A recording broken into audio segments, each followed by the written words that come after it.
Chemicals ఉన్న కూరగాయలను ఎలా గుర్తించాలి? Hello friends, welcome back to our channel. మీరు ప్రతిరోజు మార్కెట్ నుంచి తెచ్చుకునే కూరగాయలు నిజంగా ఆరోగ్యాన్ని కాపాడుతున్నాయా, లేక మెల్లగా మీ శరీరాన్ని విషపూరితం చేస్తున్నాయా? మీరు కొనే టమాటో నిజంగా సహజంగా పండిందా? మీరు తెచ్చుకున్న వంకాయపై మెరిసే రంగు సహజమేనా, లేక ప్రమాదకరమైన కెమికల్స్ ప్రభావమా? మీరు తింటున్న ఆకుకూరల్లో పోషకాలు ఎక్కువగా ఉన్నాయా, లేక పురుగుల మందుల అవశేషాల? ఈ ప్రశ్నలు వినగానే కొంచెం భయం వేయవచ్చు, కానీ ఈ రోజుల్లో ప్రతి కుటుంబం తెలుసుకోవాల్సిన విషయం ఇదే. ఎందుకంటే మనం ఆరోగ్యంగా ఉండాలని తినే కూరగాయలే కొన్ని సందర్భాల్లో అనారోగ్యాలకు కారణమవుతున్నాయని నిపుణులు హెచ్చరిస్తూ ఉన్నారు. మరి కెమికల్స్ ఉన్న కూరగాయలను ఎలా గుర్తించాలి? మార్కెట్లో మోసపోకుండా ఎలా కొనాలి? ఇంటికి తెచ్చిన తర్వాత ఎలా శుభ్రం చేయాలి? ఈ వీడియోలో పూర్తిగా తెలుసుకుందాం. ఫ్రెండ్స్, మన శరీరానికి అవసరమైన విటమిన్లు, minerals, iron, calcium, fibre, anti ఆక్సిడెంట్లు ఇవన్నీ ప్రధానంగా కూరగాయలు మరియు ఆకుకూరల నుంచి లభిస్తాయి. అందుకే వైద్యులు ప్రతిరోజు తాజా కూరగాయలు తినాలని సూచిస్తూ ఉంటారు. కానీ ఇక్కడ ఒక పెద్ద సమస్య దాగి ఉంది. మార్కెట్లో అమ్ముతున్న ప్రతి కూరగాయ కూడా సహజమైనదే అని అనుకోవడం ప్రమాదకరం. ఎందుకంటే నేటి పోటీ ప్రపంచంలో కొందరు వ్యాపారులు లాభాల కోసం ప్రమాదకర మార్గాలు ఎంచుకుంటూ ఉన్నారు. త్వరగా పెరగడానికి, పెద్ద సైజులో కనిపించడానికి, ఎక్కువ రోజులు తాజాగా ఉండడానికి, ఆకర్షణీయంగా మెరవడానికి వివిధ రకాల రసాయనాలు ఉపయోగిస్తూ ఉన్నారు. ఇవి వినడానికి చిన్న విషయాల్లో అనిపించిన ఆరోగ్యంపై తీవ్ర ప్రభావం చూపే అవకాశం ఉంది. ఇప్పుడు మీరు ఒక మార్కెట్కు వెళ్లారని అనుకుందాం. మీ ముందు 2 టమాటా బుట్టలు ఉన్నాయి. ఒకటి సహజంగా పండిన టమాటాలు, మరొకటి కెమికల్స్తో పండించినవి. మీరు ఎలా గుర్తిస్తారు? ఇదే ఇప్పుడు చాలా మంది ఎదుర్కొంటున్న ప్రశ్న. మొదటి చిట్కా: అతిగా మెరుస్తున్న కూరగాయల విషయంలో జాగ్రత్తగా ఉండాలి. సహజంగా పండించిన కూరగాయలకు ఒక సహజమైన మెరుపు ఉంటుంది. కానీ కొన్ని టమాటాలు, క్యాప్సికమ్స్, వంకాయలు, యాపిల్స్, దోసకాయలు అద్దంలా మెరిసిపోతూ ఉంటాయి.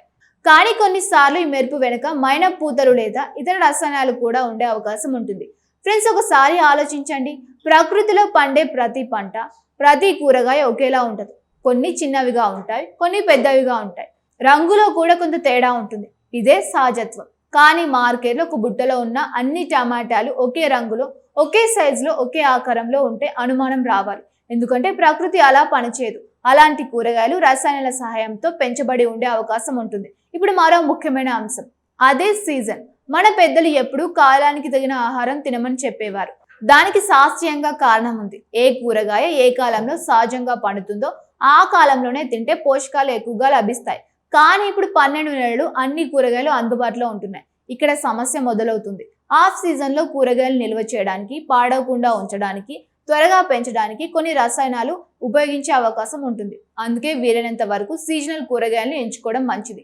ఫ్రెండ్స్, ఇప్పుడు ఒక ముఖ్యమైన ప్రశ్న: పెద్ద సైజ్ కూరగాయలు మంచివా? చాలా మంది పెద్దగా ఉన్న సోరకాయ, బీరకాయ, బెండకాయలను చూసి అవే బాగుంటాయని భావిస్తారు. కానీ ప్రతిసారి అది నిజం కాదు. సాధారణ పరిణామం కంటే చాలా పెద్దగా ఉన్న కూరగాయలు కనిపిస్తే కొంచెం అప్రమత్తంగా ఉండాలి. ఎందుకంటే కొన్ని సందర్భాల్లో హార్మోన్లు, అధిక ఎరువులు, గ్రోత్ ప్రమోటర్లు ఉపయోగించడం వల్ల ఇలా జరుగుతూ ఉంటాయి. ఇప్పుడు మరో ముఖ్యమైన విషయం, మీరు మార్కెట్ నుంచి తెచ్చుకున్న కూరగాయలు వారం రోజులైనా అలాగే తాజాగా ఉంటున్నాయా?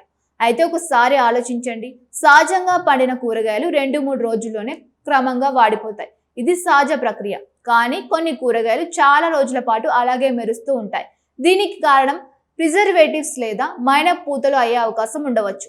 ఫ్రెండ్స్, ఇప్పుడు చాలా మందికి తెలియని ఒక సింపుల్ టెస్ట్ గురించి చెబుతాను.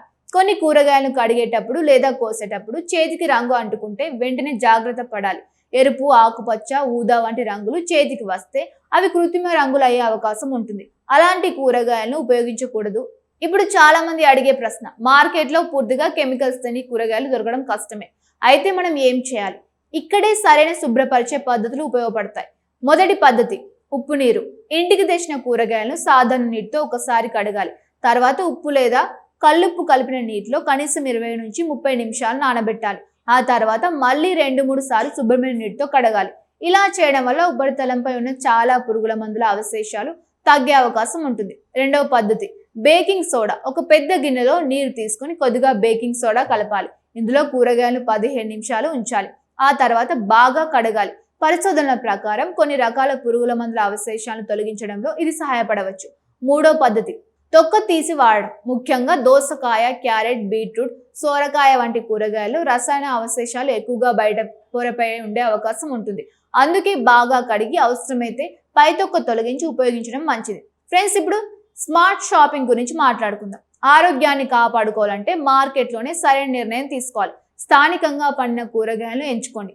రైతు బజార్లో కొనడానికి ప్రయత్నించండి. సీజనల్ కూరగాయలకు ప్రాధాన్యత ఇవ్వండి. అతిగా మెరిసే వాటిని చూసి ఆకర్షితులు కావద్దు. ముఖ్యంగా ఒక విషయం గుర్తుంచుకోండి, అందంగా కనిపించే ప్రతి కూరగాయ ఆరోగ్యకరమైనది కాదు. కొన్నిసార్లు కొంచెం మచ్చలు ఉన్నవి, పరిమాణంలో తేడాలు ఉన్నవి, సహజ రంగులో ఉన్నవి మంచి ఎంపిక కావచ్చు. ఇప్పుడు ఒక పెద్ద అపోహ గురించి మాట్లాడుకుందాం. చాలా మంది ఖరీదైన కూరగాయలంటే మంచివని భావిస్తారు. ఇది తప్పనిసరిగా నిజం కాదు. ధర కంటే నాణ్యత ముఖ్యం, రంగు కంటే సహజత్వం ముఖ్యం, మెరుపు కంటే భద్రత ముఖ్యం. ఫ్రెండ్స్, మన ఆరోగ్యం మన చేతుల్లోనే ఉంటుంది. ప్రతిరోజు తినే ఆహారం మన భవిష్యత్తు నిర్ణయిస్తుంది. కాబట్టి మార్కెట్లో కొద్దిగా జాగ్రత్తగా ఉండండి. కొనేటప్పుడు పరిశీలించండి. ఇంటికి తెచ్చిన తర్వాత శుభ్రంగా కడగండి. పిల్లలకు, కుటుంబ సభ్యులకు ఆరోగ్యకరమైన ఆహారం అందించండి. మరి మీరు కూరగాయలు కొనేటప్పుడు ఏ విషయాలు గమనిస్తారు? మీ దగ్గర ఇంకా ఏవైనా మంచి చిట్కాలు ఉంటే కామెంట్లో తప్పకుండా తెలియజేయండి. ఈ వీడియో మీకు నచ్చితే లైక్ చేయండి. మీ కుటుంబ సభ్యులు మరియు స్నేహితులతో షేర్ చేయండి. ఆరోగ్య సమాచారం, ఫుడ్ సేఫ్టీ చిట్కాలు, న్యూట్రిషన్ విశ్లేషణల కోసం మా ఛానల్ వెంటనే సబ్స్క్రైబ్ చేయండి. Thank you for watching.